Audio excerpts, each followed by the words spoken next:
네, 오늘 창세기 35장 1절부터 8절 우리 베델로 가는 길이라는 제목 가지고 함께 하나님 말씀 나누겠습니다. 인류 역사에서 이 가장 최악의 전쟁을 꼽으라면 단연 제2차 세계대전을 말할 수가 있을 겁니다. 또 많은 전문가들이 그렇게 얘기합니다. 이 독일의 히틀러가 불법으로 폴란드를 침공하면서 시작된 이 전쟁은 그 일본의 어떤 무조건적인 항복이 선언되기까지 전쟁 기간 총 6년, 그 기간 동안 발생한 사망자는 공식 집계로는 5,600만 명, 그리고 비공식적 집계로는 7,300만 명이 넘었습니다. 남북한 합한 이 총 인구가 전쟁 기간이 6년 동안 사망을 한 거죠. 2차 대전이 발발하기 25년 전에 발생했던 그 1차 세계대전의 아픔과 그 상흔이 채 치유되기 전에 이 또다시 일어난 전쟁으로 인해서 당시 유럽인들이 겪은 트라우마와 아픔은 여러분 우리가 생각하는 것보다 훨씬 더 컸고 지금까지도 이런저런 모습으로 그 아픔과 상처는 이 유럽 사회에 곳곳에 남아 있습니다. 지금도 많은 유럽 국가들이 이 러시아와 우크라이나 전쟁에 적극적으로 개입하지 못하는 이유도 여러분 이와 무관하지 않을 겁니다. 많은 전문가들이 그런데 2차 세계대전의 가장 큰 터닝 포인트로 꼽는 것 중에 하나가 이 미국의 개입이었습니다. 당시에 이 태평양의 패권을 쥐고 싶었던 일본이 겁도 없이 1941년 12월 7일 새벽에 이 미국을 기습적으로 공격을 하게 되는데 여러분 이것이 그 유명한 진주만 공습입니다. 이 영화로도 제작이 되어서 많은 사람들이 알고 있는 그런 유명한 전쟁이죠. 이 선전포고도 없이 갑자기 기습한 탓에 당시 미국도 큰 데미지를 입었던 그런 전투였습니다. 그러나 어찌되었든 이 미국이라는 신흥 강국이 개입하면서부터 전쟁의 판도가 조금씩 이제 기울기 시작했고 결국 이 히로시마와 나가사키의 원자폭탄이 각각 하나씩 투하되면서 이 일본의 무조건적인 항복을 끝으로 이 길었던 6년이 넘었던 이 전쟁이 끝나게 됩니다. 결국 이 전쟁으로 인해서 이 미국이라는 이 초강대국 중심으로 이 세계 질서가 재편이 되었고요. 또 전 세계에 자기들이 한번 우뚝 서보겠다고 다짐했던 그 일본의 군국주의도 하룻밤의 꿈, 그냥 일장춘몽으로 끝나게 되었습니다. 여러분 결국 전쟁이라는 것이 비슷비슷한 에너지와 힘이 서로 충돌하게 되면 팽팽해지고 장기화되지만 이 압도적이고 뭔가 비대칭적인 힘이 개입될 때 금방 마무리되는 것 같습니다. 여러분 앞서 말한 2차 대전도 똑같았어요.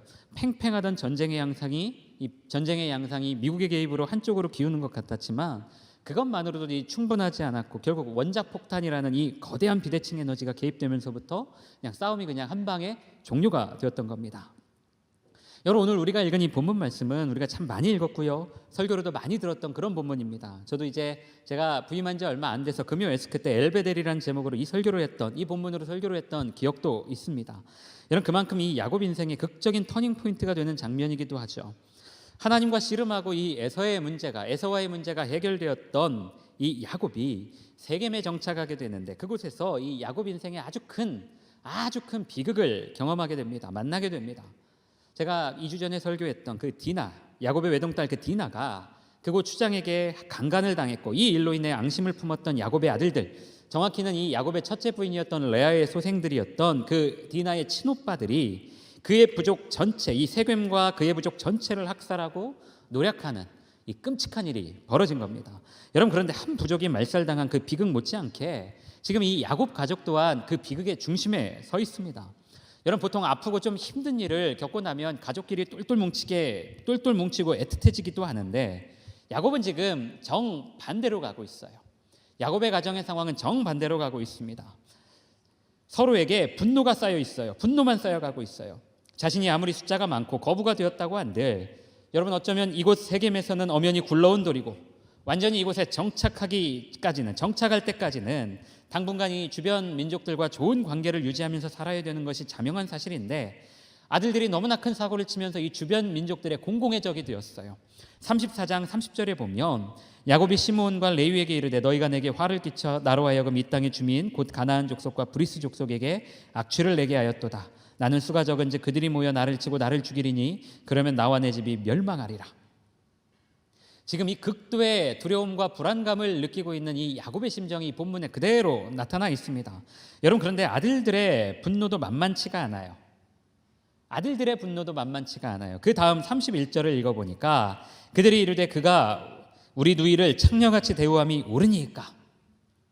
여러분 텍스트로 읽으니까 느낌이 잘 없지만 뭐 이런 거죠. 그럼 그 놈들이 내 여동생을 그렇게 매춘부처럼 대하는 게 아버지는 옳은 겁니까? 그래서 아버지한테 지금 막 따지는 거예요. 아버지의 이 존재가 절대적 권위로 여겨지던 시대에 여러분 아들들이 이렇게 말했다는 것 자체가 지금 상태가 얼마나 심각한 상태인지 단적으로 보여주는 장면입니다. 여러분 아들들의 입장에서는 자기 여동생이 겁탈당하고 온 상황에서 아무것도 하지 않고 그저 신중하고 엄중하게 이 상황을 지켜보고만 있었던 그 자기 아버지에 대한 분노가 이 폭발한 것 같아요. 비단 이번 일 한 번으로 이렇게 화가 났다기보다 그동안 집안에서 아버지가 보여주었던 그 불공평한 대우와 태도가 이번 일을 계기로 그냥 한 방에 빵 터진 것 같습니다. 여러분 지금 야곱의 상황을 보면 밖에서는 이 야곱을 향한 이 가나안 족속들의 분노가 들끓고 있고 지금 안에서는 가족들 안에서 내분이 일어나고 있는 이 외후내환의 상황이에요. 누가 봐도 야곱 인생의 최대 위기가 찾아온 겁니다. 여러분 그런데 이때 하나님이 등장하세요. 본문 1절을 우리 다 같이 한번 읽어보겠습니다. 시작. 하나님이 야곱에게 이르시되 일어나 베델로 올라가서 거기 거주하며 내가 내 형 에서의 낯을 피하여 도망하던 때에 내게 나타났던 하나님께 거기서 제단을 쌓으라 하신지라. 여러분 이 1절을 보면 하나님이 야곱에게 말씀하시는 내용이 굉장히 간단하고 명료합니다. 함께 저를 따라해 볼까요? 올라가라, 거주하라, 제단을 쌓으라. 딱 이 세 가지예요. 한 번 더 올라가라, 거주하라, 제단을 쌓으라. 딱 이 세 가지를 요청합니다. 너 왜 내가 너를 만나주고 이름도 바꿔줬는데 세겜으로 갔냐? 왜 베델로 안 갔냐? 또 왜 네 딸 그대로 이렇게 방치하면서 잘 돌보지도 않았냐? 내가 가나안 사람들과 어울리지 말라고 했는데 왜 그들과 함께 살았냐? 막 이런 구구절절한 설명이나 책망 없이 하나님이 야곱에게 딱 이 세 가지만 요구하고 전달하시는 겁니다. 여러분 그런데 우리가 여기서 주목해야 될 부분이 있어요.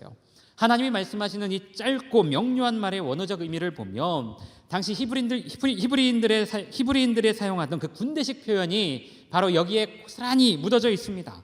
다시 말해 굉장히 강하고 확고한 명령형이라는 거예요. 해도 되고 안 해도 되고가 아니라 너 올라가, 너 거기 살아, 그리고 거기서 제단을 쌓아. 아주 하나님이 강력하고 견고하게, 강력하고 아주 분명하게 얘기하시는 거예요. 다른 말로 하면 이제부터 야곱 인생에 내가 적극적으로, 야곱 네 인생에 내가 적극적으로 개입하겠다라는 그 주님의 의지가 여기에 고스란히 담겨 있는 말이기도 합니다. 여러분 제가 작년에 그 사마리아 은혜 설교할 때도 말했지만 여러분 우리 인생이라는 것이 매 순간순간마다 주님이 막 개입하시고 그때마다 우리의 순종이 필요한 게 아니에요. 하나님이 이 세상을 창조하시고 이끌어 가시는 섭리와 질서 그리고 그 순리에 따라 우리는 그렇게 하루하루 살아요. 하나님이 우리 안에 주신 그 신앙의 양심과 이성으로 우리가 우리 앞에 펼쳐진 인생을 선택하고 그 선택에 대해서 노력하면서 우리는 그렇게 사는 거예요. 여러분 그리스도인뿐만 아니라 비그리스도인들조차도 그런 사람들까지도 이 법칙과 질서 안에서 그렇게 살고 있어요. 여러분 오늘 야곱의 인생도 그렇습니다. 야곱도 그 하나님의 순리와 질서 안에서 살고 있었어요. 여러분 야곱이 에서와 화해하고 세겜으로 가는 장면에서 33장 18절에 보면 이런 말이 나와요. 야곱이 밧단 아람에서부터 평안히 가나안 땅 세겜 성읍에 이르러 그 성읍 앞에 장막을 치고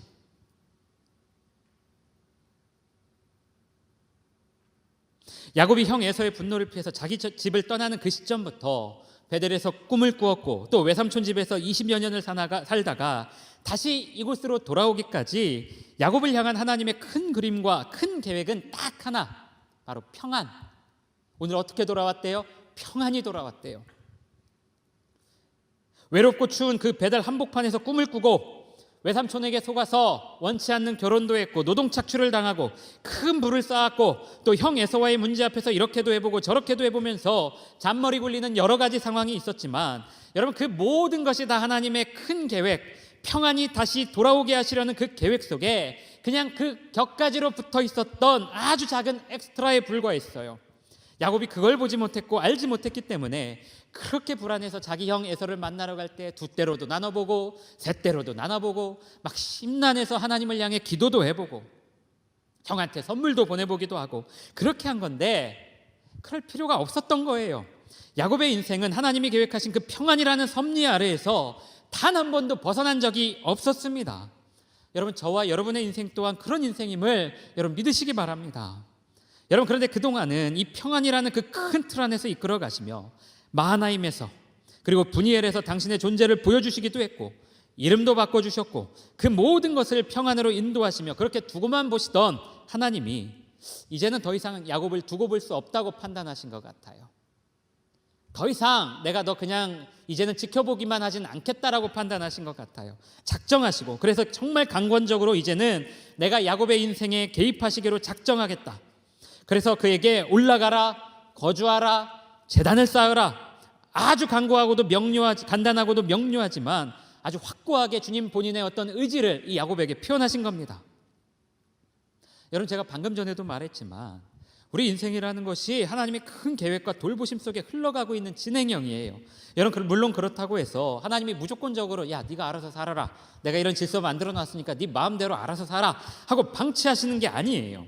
마하나임과 브니엘에서 야곱에게 나타나셨듯이 필요하다면 그때그때마다 하나님이 당신의 존재를 보여주시기도 하시고 음성을 들려주기도 하시고, 그렇게 우리에게 당신의 계획과 우리를 향한 당신의 사랑을 보여주세요. 여러분, 그런데 때로는 그것이 참 부족해 보이고 야속해 보일 때가 있습니다. 우리가 하나님께 기대하는 건 솔직히 지금 내 앞에 나를 가로막고 있고 나를 짓누르고 있는 그 거대한 문제를 하나님이 딱 나타나셔서 단번에 딱 그냥 산산조각 내버리시고 해결하시는 것이지, 그냥 마음에 평안을 주는 위로와 음성이 아닐 때가 있어요. 하나님, 이런 위로와 음성보다는 그냥 좀 이 문제를 강력하게 한번 해결해 주셔야죠. 하나님, 이 문제를 없애주셔야죠. 그걸 기대할 때가 있는데 그렇지 않을 때가 훨씬 더 많은 것 같아요. 수많은 어떤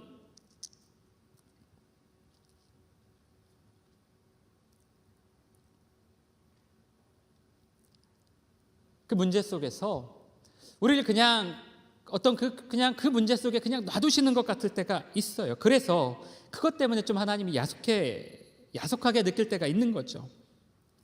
그냥 나를 이 고통과 번민 속에서 단번에 자유케 해주셨으면 좋겠다는 바람이 어쩌면 하나님을 향한 우리의 솔직한 심정일 겁니다. 여러분, 그러나 우리가 꼭 기억해야 됩니다. 저와 여러분을 향한 하나님의 가장 큰 계획과 큰 그림은 평안이에요. 주님이 지으신 이 세상에서 당신의 자녀가 평안을 누리고 주님과 화목해 되는 것이 하나님의 가장 큰 그림입니다. 하나님이 야곱의 인생을 통해서 지금 그것을 우리에게 보여주시는 거예요.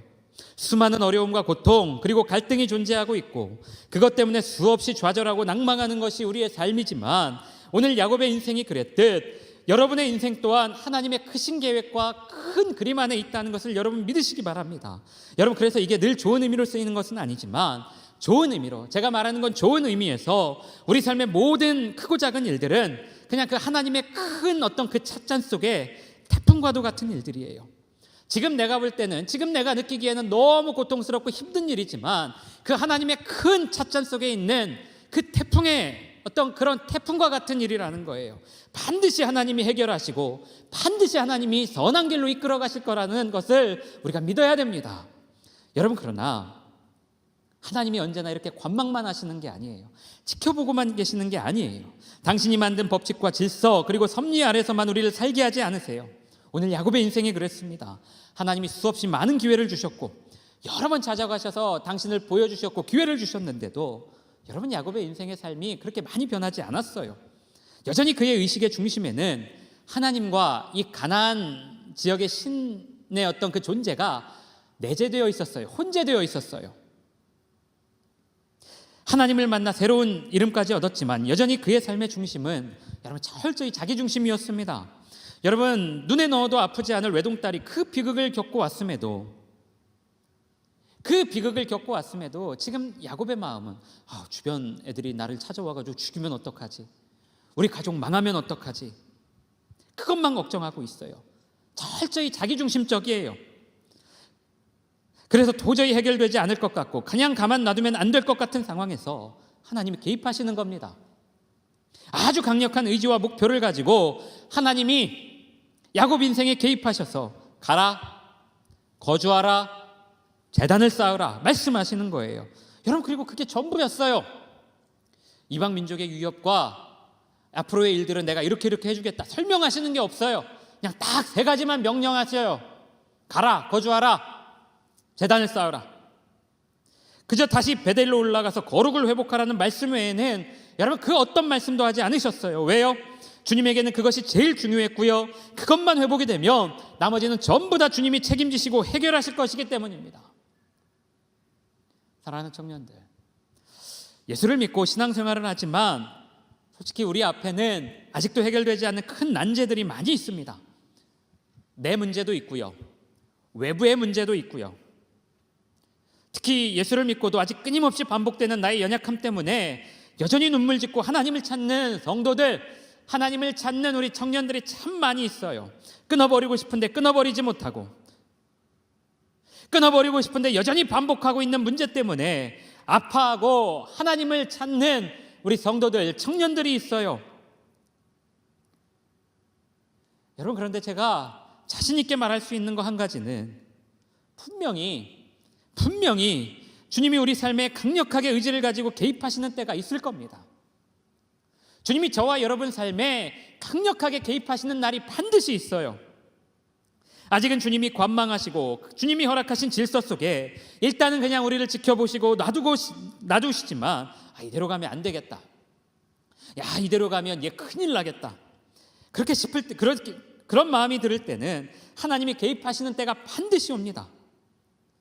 여러분, 그리고 여기에서부터 우리의 태도가 중요한 거예요. 우리 본문 2절 같이 한번 읽어볼까요? 함께 읽겠습니다. 시작.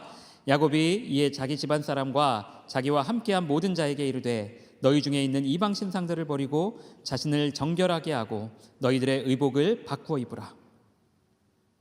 야곱이 이제 하나님의 명령에 반응을 한 거예요. 그런데 보세요, 하나님이 명령하신 것과 야곱이 취한 행동이 달라요. 하나님은 올라가라, 거주하라, 제단을 쌓으라, 이 세 가지를 명령하셨는데, 여러분, 야곱이 제일 먼저 취한 행동은 그동안 자기 가족들 안에서 암암리에 이 유통되고 있었던 그 우상들을 다 버리고 옷을 바꿔 입는 거였습니다.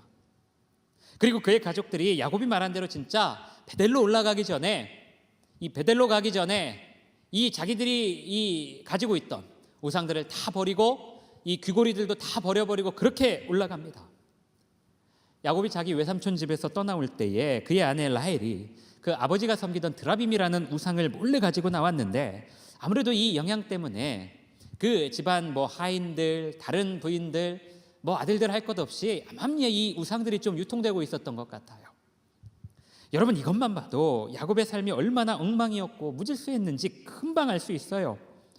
여러분, 마하나임에서 하나님이 군대까지 보여주셨죠. 내가 너 지키고 있다, 걱정하지 말아라. 분이엘에서는 씨름하면서 하나님이 어떻게 하셨어요? 이름도 바꿔주셨잖아요. 너를 더 이상 이제 야곱이라고 하지 않겠고 이스라엘이라 하겠다. 그런데 야곱은 지금 한쪽 발은 가나안 문화에, 한쪽 발은 또 자기 조상 때부터 섬겨오던 하나님 쪽에 이렇게 그쪽에 담근 채 왔다리 갔다리 하는 그런 삶이 상당히 오랜 기간 지속되었던 겁니다. 여러분, 그런데 신기한 건 베델로 올라가라는 그 하나님 명령에 야곱이 이 우상의 문제를 제일 먼저 정리해요. 하나님이 너 우상을 버려라, 우상 정리해라, 이런 말씀하지 않으셨는데, 그런 명령하지 않으셨는데 그냥 올라가라, 거주하라, 제단을 쌓으라, 이 세 가지만 말했는데도 이 야곱이 우상의 문제를 정리합니다. 여러분, 이게 무슨 의미일까요? 이게 무슨 의미일까요? 이게 다른 게 아니라, 여러분, 야곱이 이미 마음속에서 갈등하고 있었던 거예요. 이미 야곱 마음 안에 이러면 안 될 것 같은데, 하나님이 싫어하실 것 같은데, 이미 마음속에서 갈등하고 있었어요. 야곱은 태어날 때부터 여호와 신앙으로 살기는 했지만 또 그 집을 떠나서 외삼촌 집으로 가면서 자기 의지와 관계없이 이 가나안 신과 문화에 노출이 된 상황이에요. 그래서 이미 자기 삶에 깊이 들어와 있는 가나안 신과 그런 문화, 그리고 어려서부터 자기가 섬겨오던 그 여호와 신앙, 이게 그냥 지금 짬뽕되어 있는 거예요. 그 사이에서 갈팡질팡하고 갈등하면서 살 수밖에 없었어요.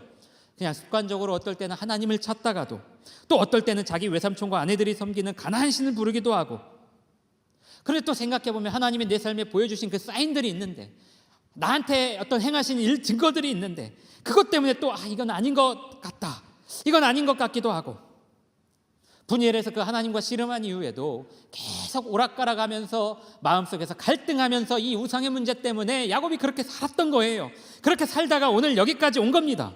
그래서 자기가 지금 다시 돌아가겠다고 했던 그 베델로 가지 못하고 엉뚱하게 세겜까지 왔다가 지금 이 사단이 난 거예요. 여러분, 그러나 야곱은 다시 베델로 올라가라는 그 하나님의 명령이 명령이 무엇을 뜻하는지 정확하게 알았어요. 정확하게 간파한 겁니다. 하나님의 뜻을. 하나님이 우상을 버려라 마라 구체적으로 말씀하지 않았어도 주님이 지금 자신에게 무엇을 요구하시는 것인지 정확하게 캐치했어요. 알아냈어요. 그래서 그동안 자신이 한쪽 발을 걸치고 있던 그 가나안의 신들을 다 정리하고 베델로 올라간 겁니다. 그동안 갈등만 하고 이러지도 못하고 저러지도 못했던 상황에서 이 하나님의 강권적인 개입 앞에 자기 마음을 정하고 결단을 한 거예요. 여러분, 우리가 신앙생활을 하다가 보면 무엇이 정답이고 무엇이 오답인지, 무엇이 옳은 일이고 무엇이 그른 일인지 좀 헷갈리고 고민하게 되는 경우가 있습니다. 저도 그래요. 과거에는 내가 이것이 정의라고 생각하고 막 핏대 높여 막 청년들한테, 제가 중고등부도 오래 했는데 우리 청소년들에게 야 이대로 살아야 돼 하면서 막 핏대 높여 이야기를 했는데, 이렇게 좀 시간이 지나면서 과연 그게 맞는 건가, 그렇게만 봐야 되는 건가, 저도 좀 헷갈리는 부분들이 있어요. 고민할 때가 있어요. 그런데 또 한편으로는 정말 정확하고 확실하게 그리고 뚜렷하게 이쪽을 좀 선택해야 되고, 이게 주님의 길이라는 것을, 그 정답을 알고 있음에도 내 욕심과 내 욕망, 내 이기심 때문에 그 길을 가지 못하는 경우도 참 많아요. 참 많습니다. 여러분, 오늘 어쩌면 이 야곱 인생이 그랬죠. 이 하나님과 우상의 구분이 뚜렷했던 시대 속에서 하나님과 우상을 번갈아 섬기고 또 그 안에서 갈등하면서 이쪽 저쪽으로 왔다 갔다 했던 인생이 여러분 야곱의 인생이었어요. 하나님이 관망하시고 기다리시는 시간 속에서 야곱은 계속 그냥 그렇게 살았어요. 그러다가 디나가 그런 일을 당하고 아들들이 사고쳐서 주변 민족으로부터 이 공공의 적이 되는 그 절체절명의 위기 속에서 하나님이 강권적으로 개입하셨고 야곱 인생의 변화를 요구하셨습니다. 그리고 그 요구에 야곱이 순종했어요. 하나님이 디테일한 부분까지 다 제시하시고 너 이걸 잘못했어, 너 이거 문제야, 너 이렇게 하면 안 돼, 막 그렇게 책망하신 게 아니에요. 그냥 야곱에게 동기부여만 하셨어요. 가라, 올라가라, 거주하라, 재단을 쌓아라. 그렇게 동기부여만 하셨는데 그동안 갈등하던 야곱이 스스로 자신의 자리를 털어내고 하나님 앞으로 돌아올 수 있게 돌아가는 겁니다. 야곱이 자신의 삶에 결단이 필요했던 부분에서 과감히 결단하고 하나님의 길을 선택한 거예요. 드디어 이제 그의 삶이 야곱이 아닌 이스라엘의 삶으로 조금씩 전진하게 된 거죠. 우리 청년들한테 한번 물어보고 싶어요. 오늘 우리 청년들의 삶이, 여러분들의 삶이 하나님의 어떤 그 인도하심과 하나님이 지켜보심, 그 관망 속에 있다는 것을 여러분들 믿으세요? 속으로 대답해 보세요. 여러분들 믿으세요? 여러분, 그런데 저나 여러분이나 크게 다를 건 없어요. 우리도 어떤 부분에서는 계속 하나님과 내 욕심과 욕망 사이에서 갈등하면서 살아요. 정답이 이게 맞나 아닌가 좀 헷갈리는 부분도 있지만 또 어떤 부분에서는 이쪽으로 가야 되는 게 맞는데 하나님이 분명 나한테 이걸 요구하시는데 내가 그걸 선택하지 못할 때가 참 많아요. 또 분명 하나님이 좋을 때도 있지만 또 하나님 없는 삶이 매력적일 때가 있어요. 하나님 좀 나를 좀 그냥 놔두셨으면 좋겠다. 하나님 없는 삶이 더 즐거울 때가 있어요. 솔직히 아직은 비슷한 이 두 개의 힘이 충돌하며 싸우는 삶이 어쩌면 저나 여러분의 삶일 거예요. 여러분, 그러나 제가 아까도 얘기했죠. 여러분 꼭 믿으셔야 돼요. 반드시 하나님이 그 힘의 균형을 깨고 마치 원자폭탄과 같은 강력한 힘으로 우리 인생에 아주 강력하게 개입하시는 때가 있을 겁니다. 지금까지는 그냥 저와 여러분을 믿고 기다리시면서 기다리고 관망하셨지만 도저히 안 되겠다 싶을 때에 우리 삶에 강권적으로 개입하셔서 우리에게 변화를 요구하시는 때가 있을 거예요. 그 죄에서 돌이켜라 라고 말하실 때가 분명히 있을 거예요. 여러분, 그때 저와 여러분이 할 일은 주님의 그 동기부여 앞에 아멘으로 순종하면서 주님 앞에 가는 겁니다. 우리의 베델로 가는 거예요. 지금 여러분이 아직도 하나님과 하나님 없는 삶 사이에서 갈등하고 아파하는 중이라면 주님의 이 강력한 개입을 여러분들이 간구하셨으면 좋겠어요. 이 한 주간 여러분들이 정말로 주님 앞에 간구하면서 주님, 내 삶 가운데 강력하게 개입하여 주십시오. 그렇게 기도했으면 좋겠어요. 그리고 그 주님의 개입 앞에 과감히 결단하고 순종할 수 있는 용기를 구하십시오. 이것이 예수를 주로 믿고 고백하는 성도의 삶입니다. 사랑하는 청년들, 저는 이렇게 생각해요. 저는 여러분과 저의 그 내면의 갈등, 하나님 앞에 가야 되는데 여전히 가지 못하고 이쪽 저쪽 왔다 갔다 하는 그 내면의 갈등이 나쁘다고 보지 않아요. 아까 말했듯이 사람마다 기준과 삶의 환경이 다르기 때문에 하나님을 보는 어떤 그 이미지, 상이 조금씩 다 다를 수 있어요. 어떤 사람은 각자가 마음 아파하고 갈등하는 지점이 조금은 다를 수 있어요. 나는 이 부분에서는 좀 자유한 편인데 어떤 사람은 이 부분에 굉장히 좀 막 죄책감을 느끼고 민감하게 반응해요. 충분히 그럴 수 있다고 봐요. 그런데 저는 오히려 그런 내면의 갈등과 고민 없이 살면서도 그것을 부끄러워하지 않고 하나님 말씀과 예수님이 보여주신 삶의 모습과는 전혀 다른 모습의 삶을 살면서도 난 잘 살고 있어, 나는 진리를 수호하고 있어, 나는 바른 기준을 가지고 살고 있어, 그렇게 믿는 사람들이 더 문제라고 생각해요. 여러분, 저는 가끔 제 설교 이렇게 피드백하면서 제가 좀 메시지 세고 어감이 강하다는 피드백 종종 받는 것 같아요. 제가 그나마 방송이니까 좀 절제하고 막 수위를 낮추려고 저 한참 고민하는 거지, 방송 아니었으면 제가 더 많이 얘기했을 거예요. 더 많이 얘기했을 거예요. 여러분, 그런데 그렇다고 해서 제가 저와 다른 지점에 있는 다른 노선을 가진 어떤 신앙의 노선을 가진 그룹이나 사람을 비판은 할 수 있지만 그렇다고 해서 제가 막 그 사람들을 죽여야 된다, 죽어야 된다, 막 문제가 있다, 귀신 들렸다, 악한 사단이다, 여러분 저 그렇게 생각하지 않아요. 그냥 생각이 다르고 저는 이게 맞다고 생각해서 매주 우리 청년들에게 얘기하고 설교하는 것뿐이지, 저와 다른 노선을 가지고 있고 다른 신앙의 색깔을 가지고 있다고 해서 제가 막 그 사람들을 혐오하거나 그러지 않아요. 그런 그룹을 혐오하거나 그러지 않아요. 여러분, 그런데 소위 복음의 진리를 수호하고 있고 예수 그리스도를 사랑한다고 하면서 온갖 욕설과 저주는 기본이고 심지어 죽여야 된다는 말까지 서슴지 않는 이 그룹과 사람들이 있어요. 그러면서 자기가 하는 말과 모든 행동이 다 성경적이고 하나님을 위한 것이라고 생각하지만 아니요, 절대 그렇지 않아요. 그냥 몰상식한 거예요. 그건 그냥 성경적이고 복음적인 게 아니라 몰상식한 거예요. 주님이 십자가에서 보여주신 자기 비움과 자기 성찰과는 전혀 관계가 없는 그냥 종교 마약에 취해 있는 거예요. 이미 기독교 괴물이 된 것 같아요. 그런데 여러분, 생각보다 우리 주변에 이런 사람들 참 많아요. 자기와 조금만 뭔가 생각이 다르면 막 날이 서서 막 비난하는 어떤 댓글 달고 욕하고. 최근에 제 설교에 어떤 댓글이 하나 달렸어요. 잘 안 보는데 우연찮게 잤는데 이제 저하고 이제 같은 학교 졸업한 이제 동문인 것 같아요. 저보다 후배인 것 같아요. 막 제 욕을 하더니 이런 인간이 내 선배라니 찌찌찌 이렇게 썼어요. 기분이 나쁘더라고요. 난 얘를 후배로 생각한 적이 없는데 네가 왜 내 후배냐, 내가 댓글을 달려다가 막 속상한 마음이, 네가 왜 내 후배냐, 난 너 같은 후배를 둔 적이 없다 하다가 그냥 미안합니다, 불편하게 해서 제가 앞으로 좀 더 주의할게요, 그냥 그렇게 댓글 달고 말았는데 이제 그 댓글은 지워졌더라고요. 우리 관리자께서 이제 지워주셨는데, 그렇게 꼭 그렇게까지 말을 해야 되나, 서로 일면식도 없는 사이에서. 자기만 구원받았고 자기는 천국 간다고 자신 있게 말하면서도 건강한 상식과 이성을 갖추지 못한 채 그냥 자신과 생각이 다르면 욕하고 인본주의자라고 공격하고 또 그렇게 몰고 가는 거예요. 이런 내면의 갈등 자체를 죄악시하면서 자기는 이미 진리의 편에 서 있다는 무서운 어떤 그 자기 확신에 빠져 있음에도 그것이 잘못된 것인 줄 몰라요.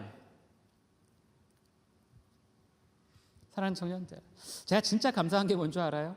우리 청년들 만나면서, 우리 청년부 하면서, 우리 상담교회뿐만 아니라 제가 지금까지 청년부 하면서 단 한 번도 감사한 건 이런 청년들 단 한 번도 만난 적이 없어요. 우리 청년들 중에 이런 생각을 가진 사람이 단 한 명도 없더라고요. 막 자기만 옳다고, 내 말과 다르면 막 공격하려고 그러고 논쟁하려고 그러고. 여러분, 어쩌면 그래서 제가 이런 설교할 수 있는 건지도 모르겠어요. 제가 만났던 대부분의 청년들, 거의 모든 청년들은 여전히 하나님 더 알고 싶어하고 하나님 길을 찾으려고 참 많이 고민하고 애쓰고 있어요. 여러분, 그리고 저나 여러분이나 지금 그 갈등 속에서 다 하루하루 그렇게 힘겹게 주님 은혜 구하면서 살고 있는 사람들일 겁니다.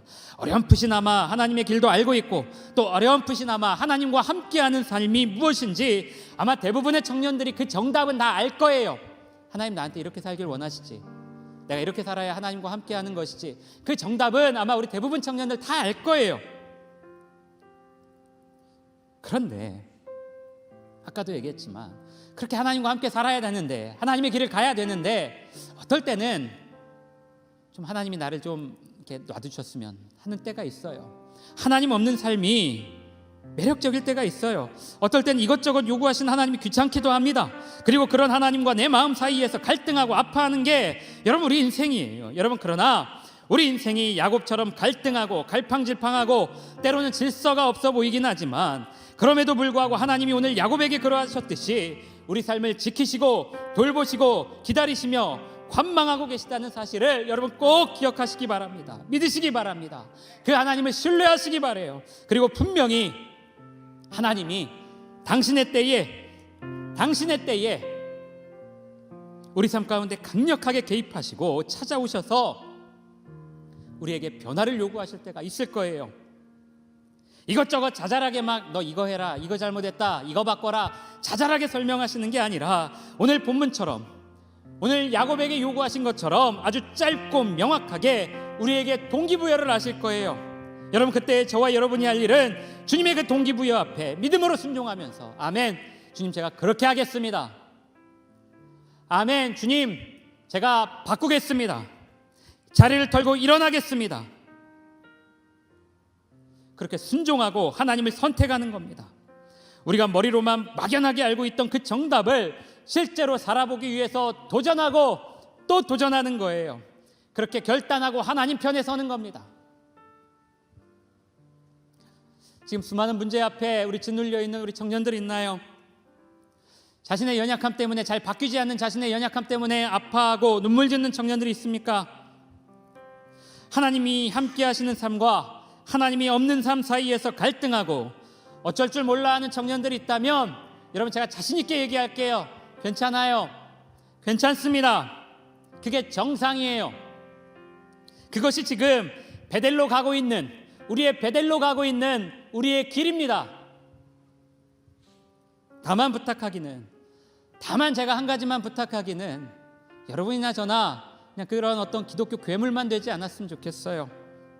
구원의 확신이라는 어떤 지나친 자기 확신을 가지고 사람 혐오하고 미워하고 복음이라는 이름으로 어떤 상대방 짓밟으려고 하는 그런 기독교 괴물만은 되지 않았으면 좋겠어요.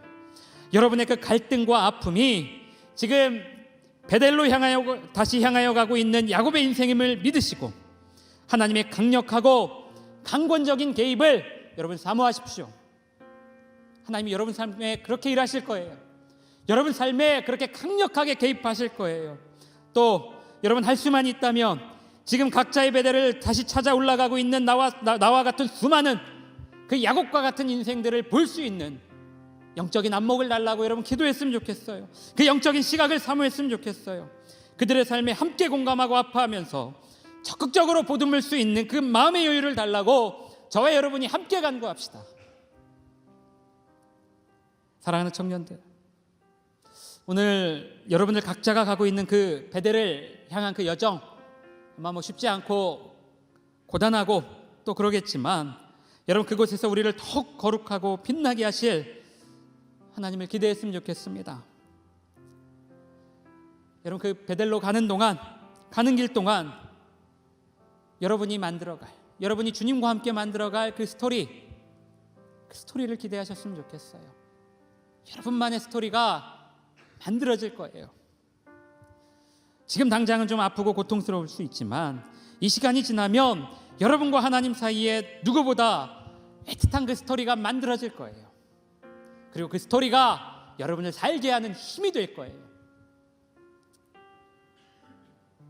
저와 여러분의 삶에 강력하게 개입하셔서 이제는 내가 너를 이끌고 가겠다는 그 주님의 이끄심을 기대하고 소망하며 한 주간 승리하는 우리 모든 청년들 되시기를 축복합니다. 할렐루야. 참 좋으신 하나님, 우리 삶이 참 녹록지 않습니다. 주님의 길을 가야 하지만, 주님이 말씀하시는 길이 너무나 선명하고 뚜렷하지만, 우리 욕심과 우리 욕망과 내 죄로 인하여 하나님 그것을 선택하지 못하고 주님께로 갔다가 또 한 번 세상으로 갔다가 그렇게 왔다 갔다 하는 우리의 이 믿음 없음을 주님 용서하여 주옵소서. 주님이 보여주신 그 주님의 길이 너무나 뚜렷하고 확실한데 우리의 두려움이, 하나님 우리의 욕망이 하나님 그것을 선택하지 못하게 할 때가 참 많이 있습니다. 하나님 이렇게 아파하며 갈등하는 우리의 삶을 긍휼히 여겨주시고 불쌍히 여겨주옵소서. 그러나 주님의 은혜가 필요합니다. 우리 삶 가운데 하나님 그 야곱에게 찾아가신 그 하나님의 강력한 개입하심이 하나님 필요합니다. 주님, 내 삶 가운데 하나님 그렇게 강력하게 개입하여 주옵소서. 강권적으로 찾아와 주옵소서. 우리에게 하나님 그렇게 말씀하여 주옵소서. 하나님 그때에 우리가 그것을 온전히 알아차리고 그 주님의 갱신과 변화의 요구에 응답할 수 있는 우리 모든 청년들의 삶이 되게 하여 주옵소서. 주님, 그렇게 내 삶에 개입하실 때에 기꺼이 내 삶의 자리를 털어버리고 일어나서 주님께로 향하여 가는 그 믿음과 순종을 하나 우리 모든 청년들에게 허락하여 주옵소서. 그렇게 행하실 그 주님을 신뢰하며 나아갑니다. 지금은 우리 구주 예수 그리스도의 은혜와 아버지 하나님의 무한하신 사랑과 성령님의 충만하신 은혜가 오늘 하나님 앞에 머리 숙여 기도하며 주의 은혜를 사모하고 그 내 삶 가운데 주님이 강력하게 개입하시기를 소망하는 우리 사랑하는 모든 청년들 머리 위에, 가정 위에, 학업 위에, 일터 위에, 그리고 그들의 삶 위에 지금부터 영원토록 함께 하시길 간절히 축원하옵나이다. 아멘.